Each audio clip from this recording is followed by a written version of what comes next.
Hello everyone, welcome to knock knock यार education. Hopefully सब लोग बढ़िया होंगे, मजे में होंगे, मस्त होंगे एकदम। तो चलिए शुरुआत करते हैं हम लोग आज के अपने सेशन की। और आज हम लोग देखने वाले हैं डिफरेंशियबिलिटी। ठीक है। तो आज का जो हमारा जो मेन टॉपिक जो रहेगा वो रहेगा डिफरेंशियबिलिटी के ऊपर। एंड सबसे पहले हम डिस्कस करेंगे इंटरमीडिएट वैल्यू थ्योरम। ठीक है। तो लास्ट लेक्चर में हम लोगों ने डिसकंटिन्यूटी के ऊपर कुछ क्वेश्चंस किए थे। और डिसकंटिन्यूटी के ऊपर हमने स्पेशल टाइप ऑफ फंक्शन जैसे अपने होते हैं, हमने वो सभी कुछ कवर किया था लास्ट लेक्चर में। ठीक है। तो चलिए शुरुआत करते हैं हम लोग इस लेक्चर की। तो सबसे पहले डिस्कस करेंगे हम लोग इंटरमीडिएट वैल्यू थ्योरम की। तो इंटरमीडिएट वैल्यू थ्योरम होती क्या है, पहले मैं आपको थोड़ा सा ओरली बताता हूँ कि अगर हमारा फंक्शन जो है वो कॉन्टिन्यूस होता है किसी पर्टिकुलर क्लोज्ड इंटरवल में। ठीक है। अगर कोई मेरा फंक्शन कॉन्टिन्यूस होता है किसी particular close interval A B में, और जहां पे मैं ये बोलता हूं कि जो फंक्शनल वैल्यू है एंड पॉइंट से वो इक्वल ना हो, तो मैं ऐसा क्लेम करूंगा बाय आईवीपी थ्योरम कि ऐसा मेरे पास सी एग्जिस्ट करेगा जो in between F A and F B में हो, जो किसी एक पर्टिकुलर पॉइंट इंटरवल के बीच में से हम कोई भी इंटरनल पॉइंट लेते हैं तो वो हमारी फंक्शनल वैल्यू होगी। ठीक है। तो लिखते हैं अभी जो मैंने बोला है अभी, इंटरमीडिएट वैल्यू थ्योरम। देखो मैंने क्या बोला यहाँ पर कि अगर मेरा पहली कंडीशन क्या है कि जो मेरा फंक्शन है वो क्या होना चाहिए, कॉन्टिन्यूस होना चाहिए। कहाँ पर, किसी particular closed interval A B पर। अब क्योंकि ये फंक्शन कॉन्टिन्यूस है क्लोज इंटरवल ए बी पर, तो इसका मतलब क्या है, फंक्शन जो है वो डिफाइंड भी है एंड पॉइंट्स पर। जहां पे मैं एक कंडीशन रख रहा हूं कि F of A is not equals to F of B, ये मेरी कंडीशन है। देन देन मैं ये बोल रहा हूं यहां पे कि अगर आप कोई भी वैल्यू लीजिए, for any value in between F of A and F of B, अगर आप F of A F of B के बीच में से कोई भी वैल्यू लेते हो, तो इस केस में मेरे पास एक ऐसा एक्स नॉट एग्जिस्ट करेगा इन बिटवीन ए बी, जिसके लिए मैं ये बोल दूंगा कि एफ ऑफ एक्स नॉट पर ये वैल्यू एग्जैक्ट सी वैल्यू देगा।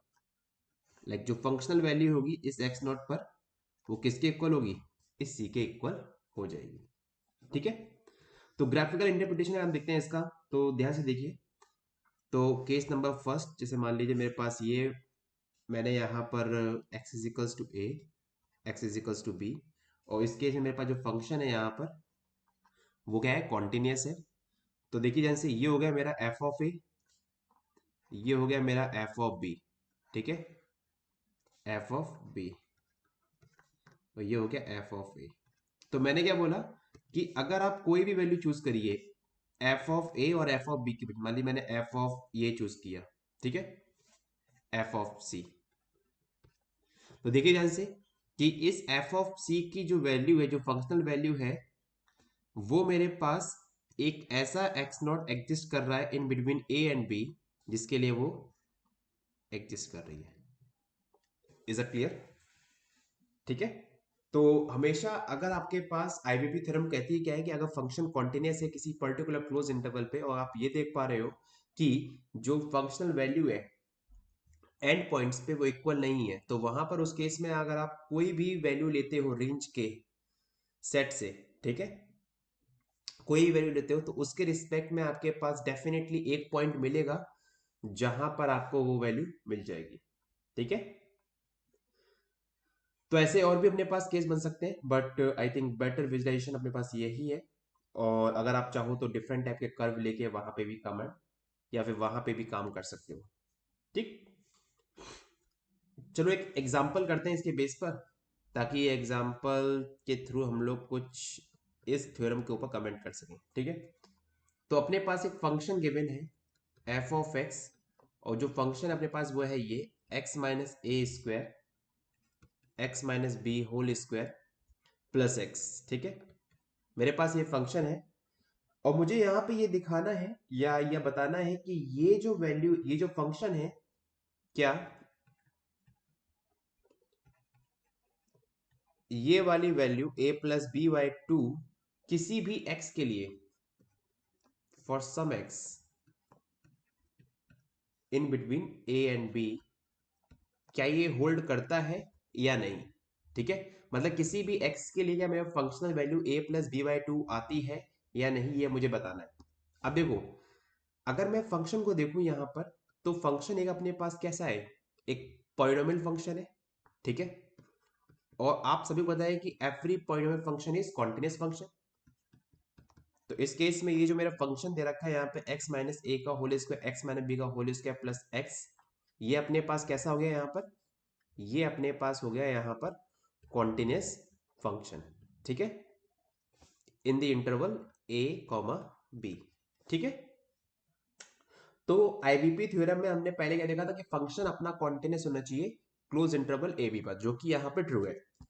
अब अगर मैं देखूं ध्यान से कि एफ ऑफ ए अगर मैं रखता हूं तो भाई मेरे पास क्या आएगा, ए आएगा, और अगर मैं एफ ऑफ बी निकालता हूं तो मुझे क्या मिलेगा, बी मिलेगा। इसका मतलब क्या है कि जो मेरा एफ ऑफ ए है वो नॉट इक्वल टू है किसके, एफ ऑफ बी, अगर मेरा A is not equal to B हुआ तो इस केस में। ठीक है, इज इट क्लियर। अगर मेरा ए और बी दोनों नॉट इक्वल होते हैं तो इस केस में अपने पास जो आईवीपी थ्योरम की जो सेकंड कंडीशन थी वो भी यहाँ पे ट्रू हो रही है कि फंक्शन कॉन्टिन्यूअस है किसी पर्टिकुलर क्लोज इंटरवल पे, एंड उसके एंड पॉइंट पे जो फंक्शनल वैल्यू है वो भी कैसी आ रही है, नॉट इक्वल आ रही है। ठीक है, दो कंडीशन सेटिस्फाई हो गई है, तो हम लोग यहां से ये क्लेम कर सकते हैं अब कि इसके बीच में, ठीक है, कि हम यहां से ये क्लेम कर सकते हैं कि इसके बीच में, इसकी रेंज के बीच में जो भी वैल्यूज है वो अपने पास रेंज सेट से बिलोंग करेंगी किसी पर्टिकुलर एक्स के लिए। ठीक है, अब बताइए ध्यान से जरा कि अगर मैं देखूं तो a plus B by two, ये अपना ये जो वैल्यू होगी वो ओपन इंटरवल ए बी के बीच से बिलोंग करेगी नहीं करेगी, बताइए हाँ या ना, करेगी ना। तो इसका मतलब क्या है कि मुझे यहां पर एक ऐसा सी जरूर मिल जाएगा ओपन इंटरवल ए बी में, सॉरी नॉट, इसको मैं यहाँ पे ऐसे ले सकता हूं ताकि आपको कंफ्यूजन ना हो। ये F of A F of B, ठीक है, A plus B by two अपना ये जो वैल्यू है वो बिलोंग करेगी यहाँ पर। तो उसका मतलब क्या, मेरे पास एक ऐसा सी एग्जिस्ट करेगा open interval A B domain से, जहां पर मैं ये बोल सकता हूं कि एफ ऑफ सी की जो वैल्यू होगी वो एग्जैक्ट क्या होगी अपने पास, ए प्लस बी बाई टू। ठीक है, वही मुझे यहाँ पे दिखाना था कि क्या मेरे पास ऐसा कोई भी एक्स एग्जिस्ट करेगा जिसके लिए फंक्शनल वैल्यू मेरे पास ए प्लस बी बाई टू हो जाए। ठीक है, वो हमने यहाँ पे with the help of IVP theorem दिखा दिया। ठीक है, ऐसे हम लोग और भी क्वेश्चंस करेंगे जब हम लोग प्रैक्टिस सेशन जब रखेंगे इन फ्यूचर में, तो वहां पे हम लोग आईवीपी थ्योरम का सही से यूज करेंगे, एंड उसके बेस पे जो क्वेश्चंस होंगे वो भी हम लोग उन क्वेश्चंस को भी देखेंगे। ठीक है, बट फिलहाल के लिए हम लोग अभी एक थ्योरम और एक एग्जांपल की हेल्प से हम समझने की कोशिश कर रहे हैं कि एग्जैक्ट थ्योरम क्या बोलती है, कैसे हम लोग उसको क्वेश्चंस पर अप्लाई करेंगे। ठीक, चलो अब देखते हैं हम लोग, अब आते हैं अपने मेन टॉपिक पर आज के, और जो है अपने पास डिफरेंशिएबिलिटी। ठीक है, ये ऐसा करते हैं, अगर आपको एक और क्वेश्चन समझना है तो हम लोग एक और क्वेश्चन कर सकते हैं। ठीक, एक और क्वेश्चन करते हैं इसके बाद चलो, ताकि आपको थोड़ा सा और सही से क्लियर अप्रोच मिले कि आईवीपी थ्योरम हम लोग किस तरीके से यूज करते हैं। ठीक है, तो क्वेश्चन अपने पास है कि मुझे बताना है कि क्या मेरे पास एक कोई भी एक्स ऐसा एग्जिस्ट करता है जो इस कंडीशन को सेटिस्फाई करे, x की power 2005 over 1 plus sine square X is equal to 2005। तो मुझे बताना है क्या मेरे पास ऐसा कोई भी x एग्जिस्ट करता है जो इस इक्वेशन को सेटिस्फाई करे, वो मुझे बताना है। ठीक है, देखो सॉल्यूशन में आएंगे दोबारा से यहाँ पे हम लोग। अब देखो अगर मैं यहाँ पे फंक्शन को देखता हूं तो मेरे पास f ऑफ x क्या दे रखा है, ये दे रखा है x की power 2005 plus 1 plus sine square x की पावर -2, सॉरी -1, राइट, यही गिवन है अपने पास -1। Is that clear. अब देखो ध्यान से, सबसे पहले मुझे बताना है कि फंक्शन क्या कॉन्टिन्यूस है। अब देखो यार, इस फंक्शन को कॉन्टिन्यूटी में दिक्कत कहाँ आएगी, जब मेरा ये वाला पार्ट, जब मेरा ये वाला पार्ट जीरो हो जाए। अब क्या मेरे पास ऐसा कोई भी x एग्जिस्ट करता है जिसके लिए मैं ये बोल सकूं कि साइन स्क्वायर एक्स जीरो हो जाए, सॉरी 1 + sin² x जीरो हो जाए? नहीं, क्योंकि अपने पास ये स्क्वायर फंक्शन है और आप जानते हो कि साइन स्क्वायर एक्स की वैल्यू जो है वो in between, sorry close interval 0 से 1 के बीच में आती है। ठीक है, तो इसका मतलब क्या है कि अपने पास ऐसा कोई भी x एग्जिस्ट नहीं करता है जिसके लिए मैं ये बोल सकूं यहाँ पे कि 1 + sin² x is equal to 0। तो इसका मतलब क्या है कि मुझे ये जो फंक्शन है मुझे हर एक पॉइंट पे डिफाइन हो रहा है।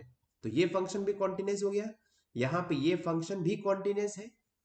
तो अपने पास जो गिवन फंक्शन है वो क्या हो गया यहाँ पे इस केस में,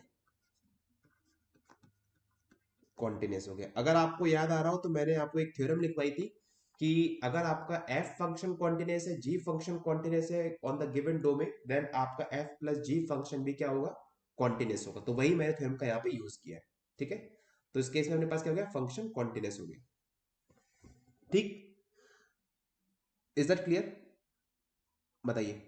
तो अब देखिए ध्यान से, अगर मैं अब यहाँ पे छोटे से इंटरवल की बात करूं, तो अगर मैं निकालूं कि f(0), क्योंकि ऑब्वियसली यहाँ पे इंटरवल मेंशन नहीं कर रखा, तो हम लोग कोशिश करते हैं कि हम एक छोटा सा इंटरवल पिक करते हैं, लाइक 0 से 2 हो गया। ठीक है, या और भी आपको मिल सकता है, तो देख सकते हो आप लोग। ठीक है, तो f(0) मैंने निकाला यहाँ पर, तो भाई मेरे पास क्या मिला, 1 मिला। ठीक है, f(0) अपने पास क्या हो गया, 1 हो गया। और जब मैं f(2) निकालूंगा, तो f(2) अपने पास क्या होगा, 2 टू दी पावर समथिंग, और यहाँ पे 1 प्लस समथिंग। तो जो भी है, देखो ये अपने पास लेस देन 2005 है, और जो भी ये मिलेगा अपने पास समथिंग लेट्स से अल्फा, वो ग्रेटर देन मिलेगा 2005। यस और नो? हाँ जी।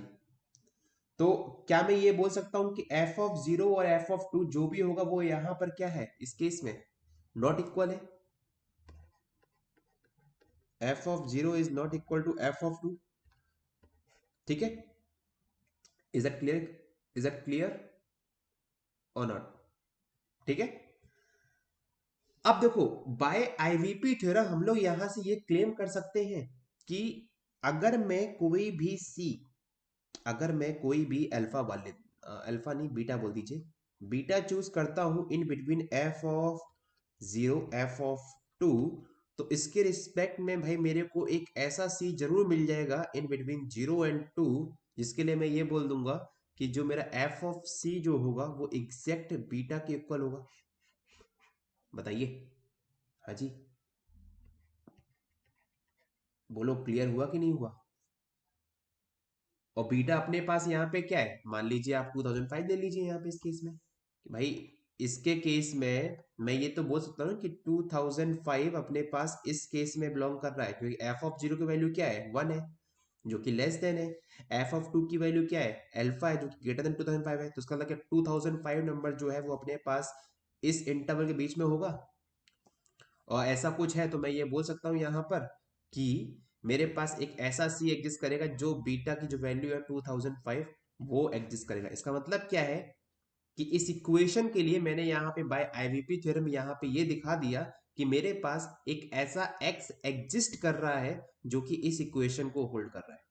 ठीक है, वही हमको दिखाना था कि क्या ऐसा आपके पास एक्स एग्जिस्ट करेगा कि नहीं। तो कभी भी अगर ऐसे क्वेश्चन आते हैं ना, लाइक जहां पर आपको इक्वेशंस को दिखाना हो कि यार इसके पास सॉल्यूशन एग्जिस्ट कर रहा है या नहीं, तो कोशिश करो कि वहां पर आप आईवीपी थ्योरम का यूज करके आप उस क्वेश्चन को, या वहां पर आप डायरेक्टली क्लेम कर सको। ठीक है, तो आईवीपी थ्योरम को आई वुड से कि कुछ 2-3 नोट पॉइंट हैं जो आपको दिमाग में रखने हैं। सबसे पहला पॉइंट क्या है कि फंक्शन को जो है वो आपके पास क्या होना चाहिए, यहाँ पर कॉन्टिन्यूस होना चाहिए किसी particular close interval A B पर। सेकेंड पॉइंट क्या है कि जो आपका एफ ऑफ ए है वो एफ ऑफ बी के इक्वल ना हो। देन उसके बाद आप ये क्लेम कर सकते हो कि आप कोई भी सी लीजिए in between F of A F of B, तो उसके रिस्पेक्ट में आपके पास एक ऐसा एक्स एग्जिस्ट करेगा from open interval A B जहां पर आप ये बोल सकते हो कि आपका एफ ऑफ एक्स जो फंक्शनल वैल्यू होगी उस एक्स पर वो किसके इक्वल हो जाएगी, सी के इक्वल हो जाएगी। तो दिस इज व्हाट से आईवीपी थ्योरम। ठीक है, इज दैट क्लियर? तो हम लोगों ने सबसे पहले समझा कि आईवीपी थ्योरम होती क्या है, एंड देन फिर हमने उसके बेस पे हमने यहाँ पर दो क्वेश्चंस किए इसके। ठीक है, तो अगर आपको कोई भी डाउट है कमेंट बॉक्स में आप लिख के मुझसे पूछ सकते हो, नहीं तो आप डायरेक्टली टेलीग्राम ग्रुप पर हमसे पूछ सकते हो वहां पर। ठीक है, तो चलिए अभी हम लोग शुरुआत करते हैं अपने नए टॉपिक की, जो है अपने पास डिफरेंशियबिलिटी। तो ज्यादा मैं डीपली में नहीं जाऊंगा डिफरेंशियबिलिटी की, आई थिंक मुझे लगता है कि सब बच्चों को ज्यादा पता होगा, क्लास 12 में लोग पढ़ के आ चुके हैं।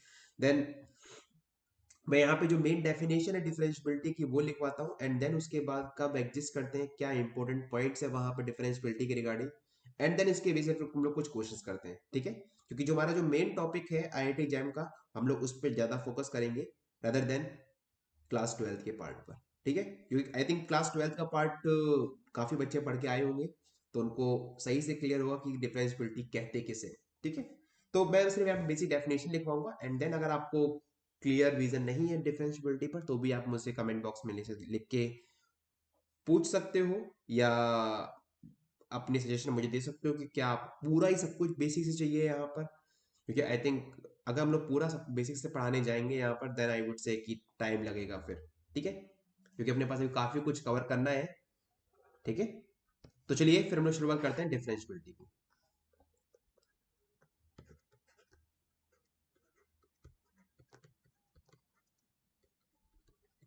डिफरेंशियबिलिटी,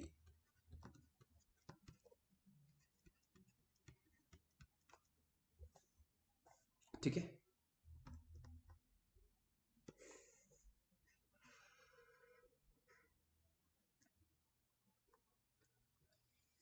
ओके, देखो यार डिफरेंशियबिलिटी में हम लोग क्या पढ़ेंगे, अगर आपको पता हो तो हम लोग यहाँ पे डिस्कस करते हैं राइट हैंड डेरिवेटिव और लेफ्ट हैंड डेरिवेटिव।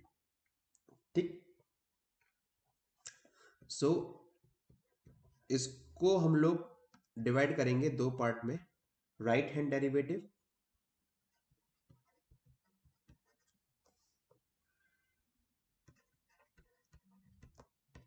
और लेफ्ट हैंड डेरिवेटिव।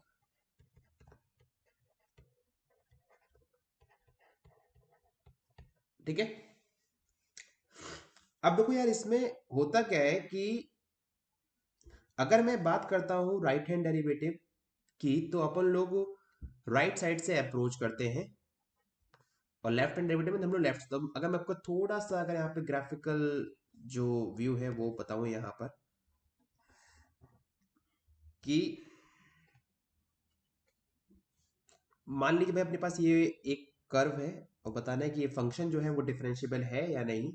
तो अपने पास यहाँ पे 3 पॉइंट में लिखता हूं कि ए और बी, और ये अपने पास पॉइंट सी। ठीक है, तो अपने को क्या है कि यहाँ पर ए पर फंक्शन की जो है वो बतानी है कि ये फंक्शन क्या है, ए पर डिफरेंशिएबल है या नहीं। तो करेंगे क्या हम लोग, यहाँ पे हम लोग अगर आपको पता हो तो हम लोग यहाँ पे टेंजेंट्स का यूज करते हैं। ठीक है, तो राइट हैंड डेरिवेटिव में क्या होगा कि x इज इक्वल्स टू ए, मान लीजिए x इज इक्वल्स टू ए है, और जो डिस्टेंस है अपने पास वो है h। ठीक, मैं ज़्यादा डीपली नहीं जा रहा हूँ इन सबके, क्योंकि आई थिंक थोड़ा सा फिर आपके लिए चीज़ें ज़्यादा ज़्यादा कुछ हो जाएंगी।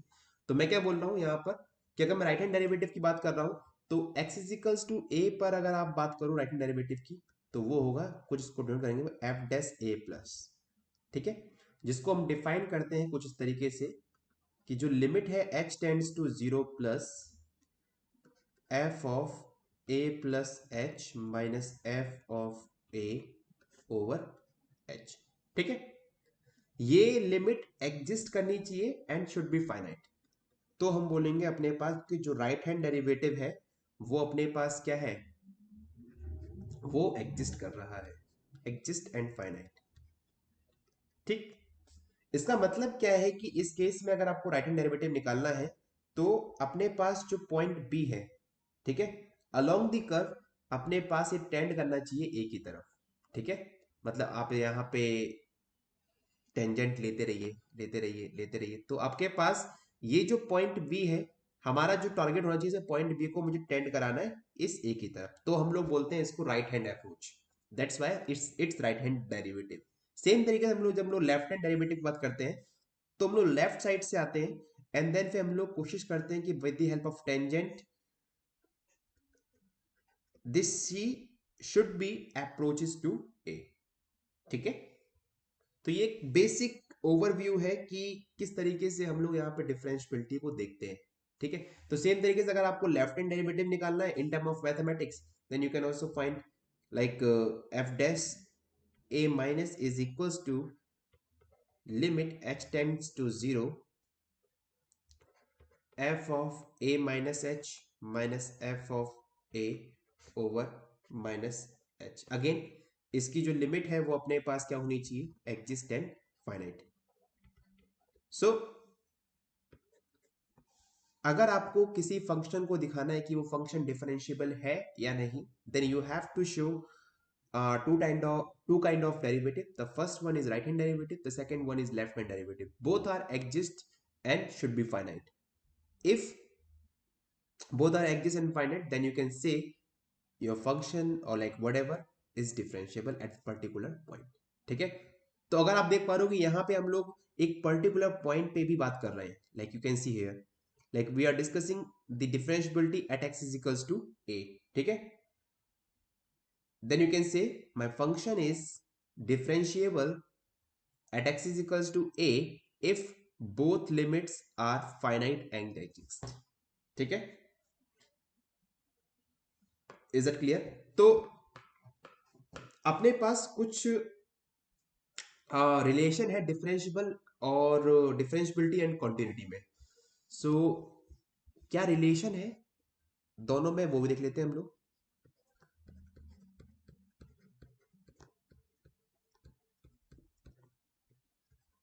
ये रिलेशन बहुत जरूरी है कि स्पेशली जब आप एग्जाम में बैठे हो तो वहां पर आपको चीजें निकालनी ना पड़े, इसलिए बार बार देखो। पहला रिलेशन क्या है कि अगर आपका फंक्शन, और ये बात कर रहा हूं किसी पर्टिकुलर पॉइंट पे ना, at x is equals to A. ठीक है, तो इन जनरल आप लोग फिर बात, इन जनरल आप लोग कह सकते हो अगर function, if function is differentiable, अगर मेरा फंक्शन डिफरेंशिएबल है at x is equals to A पर, then it must be continuous.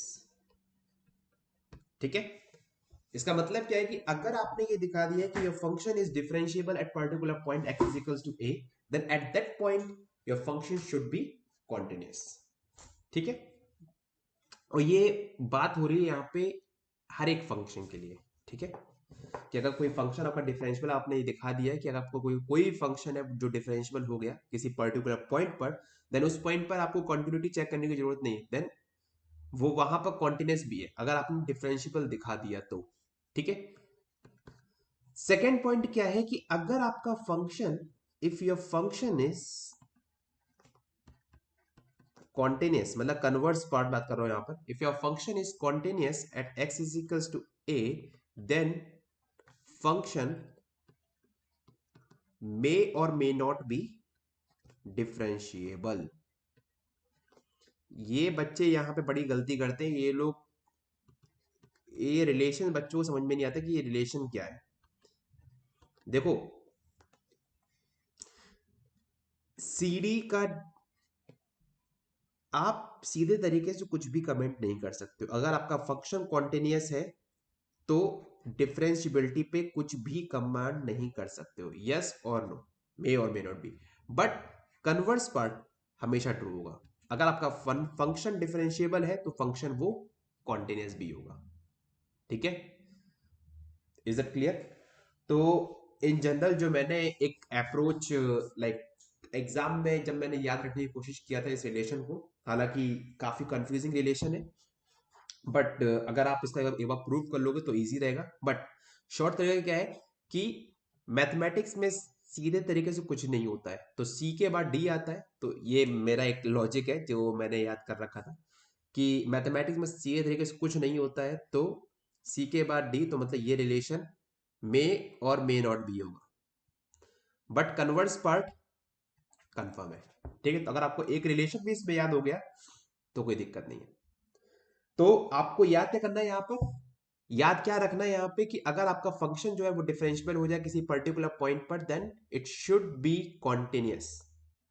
ठीक है, but the converse part need not be true. अभी हम लोग कुछ कुछ एग्जांपल डिस्कस करेंगे, लाइक अपने पास मॉडुलस फंक्शन आते हैं जो कॉन्टिन्यूअस तो होते हैं बट वो डिफरेंशिएबल नहीं होते। ठीक है, तो वो चीजें हैं। अब बात ये आती है कि सर हम लोग ये कैसे दिखाएं कि मान लीजिए फंक्शन अपने पास कॉन्टिन्यूअस नहीं है, तो हम क्या करेंगे इस केस में। भाई ये भी तो कोई सोचता कि अगर फंक्शन कॉन्टिन्यूअस ही नहीं है तो क्या फंक्शन वहां पे डिफरेंशिएबल होगा, ठीक है, कि नहीं होगा, वो बताना है। तो यहां पे थर्ड पॉइंट ये आता है, if function is not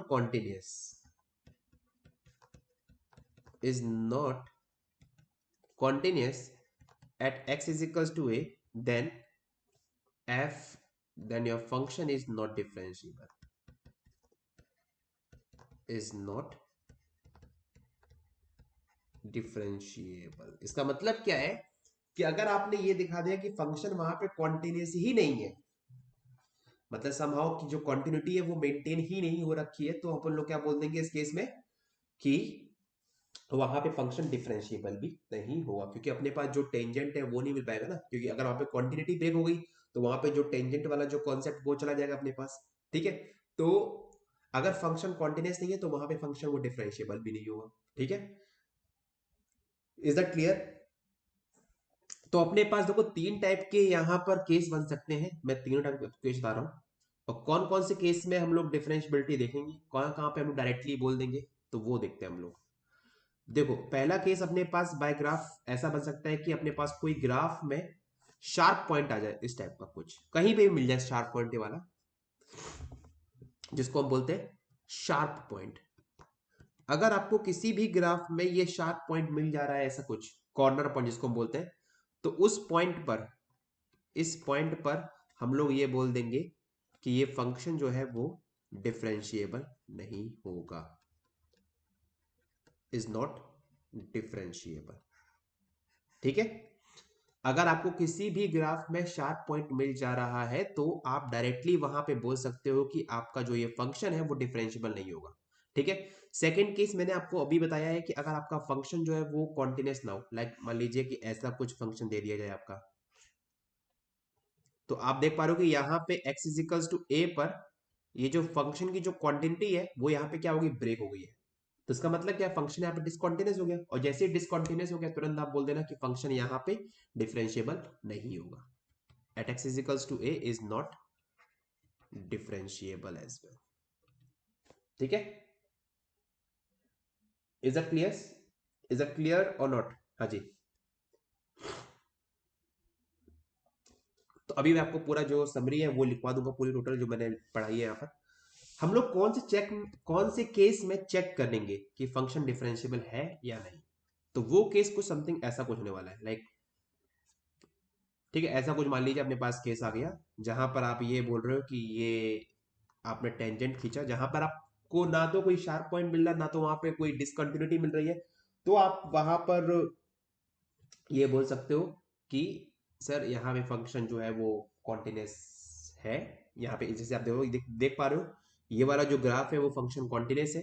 then फिर आपको यहाँ पर आपको अपनी जो अप्रोच है राइट हैंड डेरिवेटिव और लेफ्ट हैंड डेरिवेटिव वो आपको यूज करनी है इन टाइप के फंक्शंस के लिए। ठीक है, इज दैट क्लियर, बताइए। ठीक है, तो दो केस में डेफिनेटली आप जरूर बोल सकते हो कि फंक्शन डिफरेंशिएबल नहीं होगा। पहला, अगर आपको किसी भी ग्राफ में शार्प पॉइंट मिल जाए तो उस पॉइंट पे फंक्शन डिफरेंशिएबल नहीं होगा। सेकंड केस अपने पास कौन सा होगा, जब आपको ये दिख जाए कि फंक्शन किसी पॉइंट पे डिसकंटिन्यूअस है तो वहां पे फंक्शन वो डिफरेंशिएबल नहीं होगा। ठीक है, तो कुछ नोट पॉइंट मैं आपको यहाँ पे लिखवा दे रहा हूँ इसके बेस पर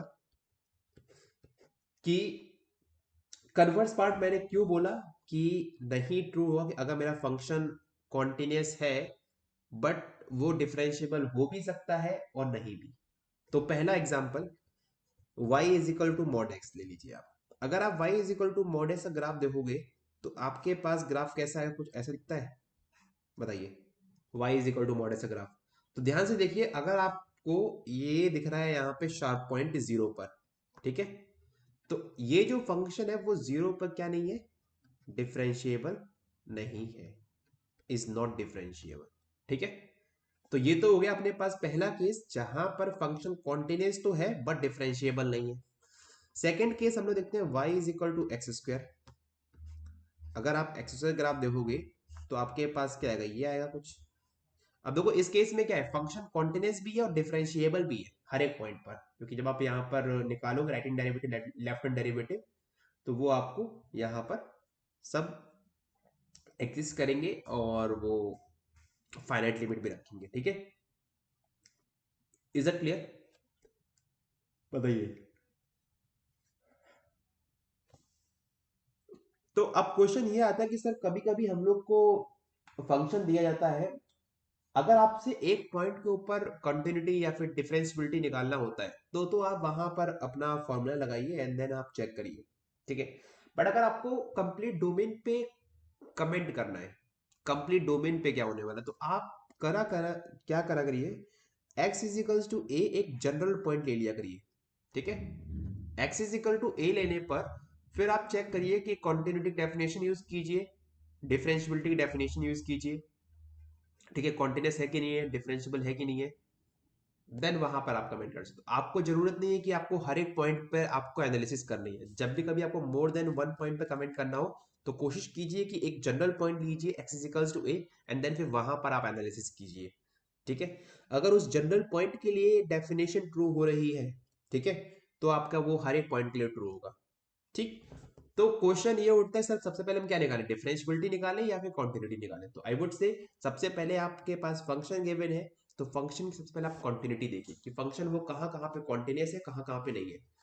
रीजन क्या है कि अगर आपको ये पता लग गया कि फंक्शन कहाँ पे कॉन्टिन्यूस है देन इट मींस आपको वहां पे डिफरेंशियबिलिटी चेक करनी है। ठीक है, बट जहां पे कॉन्टिन्यूस नहीं है वहां पे तो ऑब्वियसली आपका फंक्शन क्या हो गया, नॉट डिफरेंशिएबल हो गया, है ना।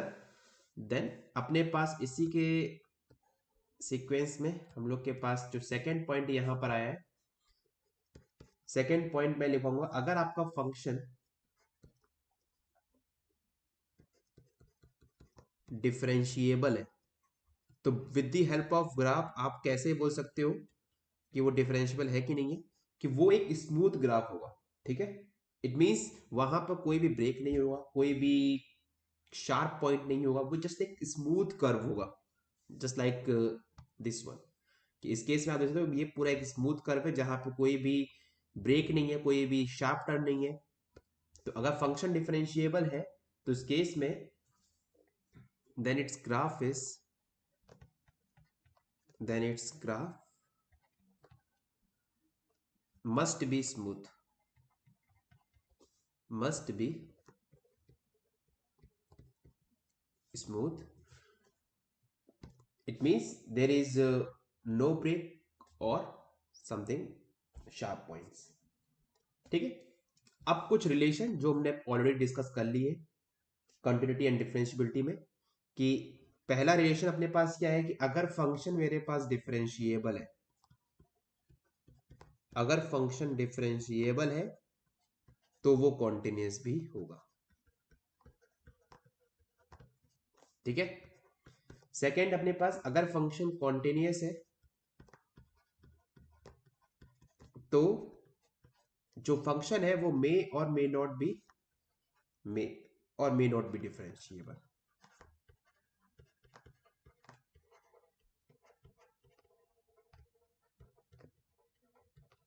ठीक है, और थर्ड पॉइंट अपने पास क्या है कि अगर फंक्शन कॉन्टिन्यूस नहीं है, if it is not continuous then it means not differentiable.